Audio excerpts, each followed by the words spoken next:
हा व्लॉग त्या दिवशीचा आहे, ज्या दिवशी मी घरगुती पद्धतीने खवा बनवून त्यापासून मऊ लुसलुसीत असे गुलाबजामुन बनवलेले.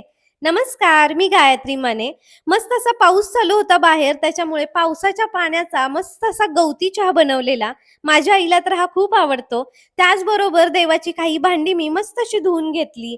दुपारच्या वेळेमध्ये आमच्या आजी चुलीवरती घरच्या म्हशीच्या दुधापासून असा खवा बनवत होत्या, दूध आटवत बसलेल्या.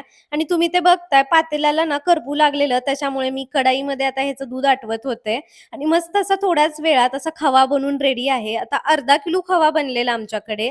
आणि आता हा जो खवा असतो याचे गुलाबजामुन ना डायरेक्ट बनवू शकत नाही. त्याच्यामध्ये थोडंसं गव्हाचं पीठ किंवा हल्ली मैदाही त्याच्यामध्ये मिक्स करतात. आम्ही गव्हाचं पीठ टाकलेलं.